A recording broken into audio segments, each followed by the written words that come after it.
nalalaman ko sa tuya. Kan siiyot ko ay haluin ako. Banggi na sila ng ligid. So ano pong problema? Hindi ako makulog. Mapulugan mo yan. Ano nangyari po? May minsan makulog. May minsan ganyan ako sa mara. Tapos baka ako yung frozen shoulder. Frozen shoulder? Okay. Pero ang kulog niya siya o naging area? Oo, yun Both po. mix- Tapos diretso. Diretso na po, hanggang sa shoulder mo. Okay. Actually Actually po, sa likod.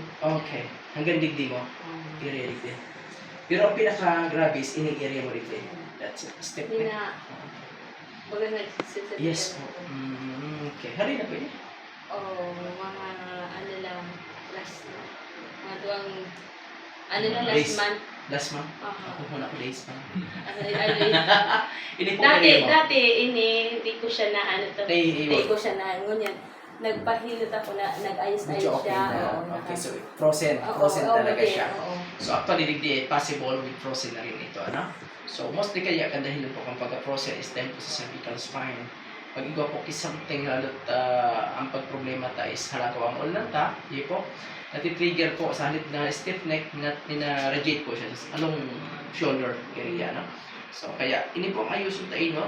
Cervical spine dapat mahalit ako tapos na makulog na yun kayo. Naraga.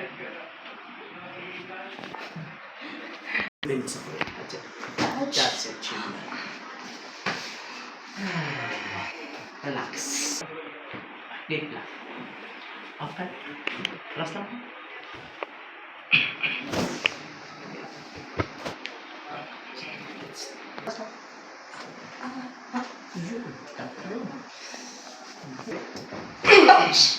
Sorry.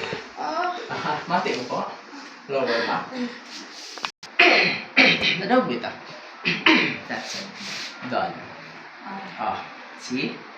Mas okay na. Yung mga kahamos ka dito to.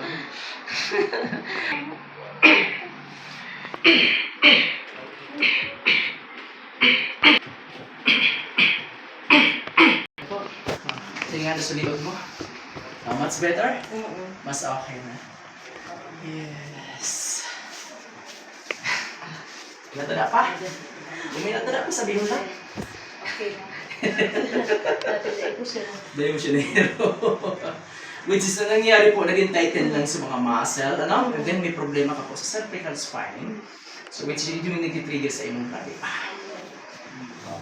Wala kang maga. Okay po. Okay. That's good.